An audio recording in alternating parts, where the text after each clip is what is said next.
और मैंने खोजना शुरू किया तो पता चला भारत में सबसे ज्यादा गाय का कत्ल भारत की सरकार कर रही है, मुसलमान नहीं कर रहे हैं।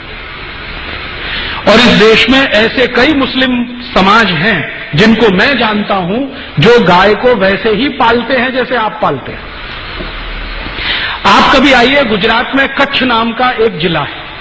कच्छ जिले में एक नहीं सैकड़ों मुसलमान नहीं हजारों हैं जो गाय पालन करते हैं। गाय का दूध बेचते हैं, दूध में से दही बनाते हैं, दही से मक्खन निकालते हैं, मक्खन से घी बनाते हैं और बेचते हैं।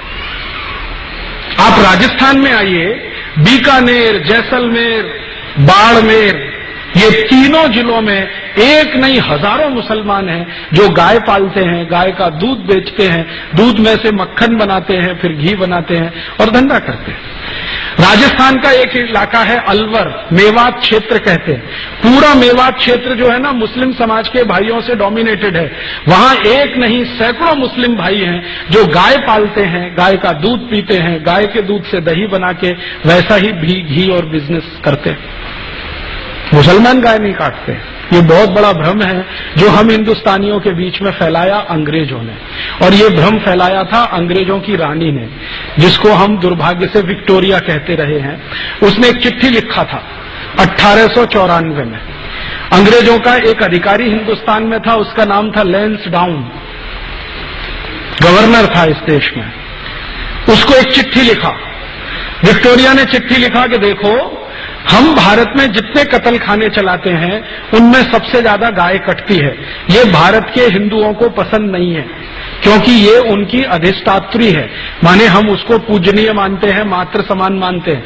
हिंदुओं को पसंद नहीं है और वास्तव में मुसलमान भी नहीं पसंद करते गाय को मारना और उसको खाना। गाय तो हमारे लिए काटी जाती है, माने अंग्रेजों के लिए काटी जाती है। अब भारत में हिंदू और मुसलमान कभी एक हो गए और गाय बचाने में लग गए तो हमारी सरकार नहीं चलेगी भारत में। इसलिए तुम एक काम करो कि जितने कत्ल खाने चल रहे हैं गाय काटने के लिए, उनमें मुसलमानों की भर्ती कर दो और हिंदुओं को बताओ कि गाय देखो मुसलमान काट रहे हैं। तो हिंदुओं की भर्ती नहीं, मुसलमानों की भर्ती कर दो। हिंदुओं को बताओ कि गाय मुसलमान काट रहे हैं, कट हमारे लिए रही है, काट रहे हैं मुसलमान, खाते नहीं है, हम खा रहे हैं, काट रहे हैं ये। हिंदुओं को जब ये पता चल जाएगा, ये दोनों एक दूसरे को लड़ मारेंगे और ये लड़ने लगेंगे तो हमारी गद्दी सुरक्षित रहेगी और हम भारत पर 1000 वर्ष तक राज करेंगे। ये विक्टोरिया की चिट्ठी है, लैंसडाउन को 1894 में लिखी गई। इस चिट्ठी से पढ़कर मेरे समझ में आ गया कि पॉलिटिक्स क्या है इस देश में। पॉलिटिक्स ये है कि गाय कटे अंग्रेजों के लिए और लड़ते रहे हिंदू मुसलमान। हम एक दूसरे को गाली देते रहें, एक दूसरे की टांग खिंचाई करते रहें और अंग्रेज मजा करते रहें। इस तरह से अंग्रेजों ने वो एक जो पॉलिसी है ना, बांटो और राज करो, डिवाइड एंड रूल, वो ये है। तो इस डिवाइड एंड रूल में हमको फंसाया, गाय को कटवाया और एक दो नहीं करोड़ों गाय को कटवाया इस देश में। एक कत्ल खाना जो कलकत्ता से शुरू हुआ, धीरे धीरे भारत के हर कैंट एरिया में फैल गया। 350 कैंट एरिया अंग्रेजों ने स्थापित किए, 350 कत्ल खाने बना दिए। गांधी जी इन्हीं की खिलाफत करते थे अंग्रेजों के जमाने में। गांधी जी को बार बार लगता था कि ये कत्ल खाने बंद होने चाहिए। और गांधी जी के पहले एक और बहुत महान व्यक्ति हुए इस देश में जिनको बहुत पीड़ा होती थी इन कत्ल खानों के चलने से। उनका नाम था स्वामी दयानंद सरस्वती, जिन्होंने आर्य समाज की स्थापना की। उन्होंने तो अपने जीते जी एक फौज तैयार कर दिया गोरक्षा के लिए।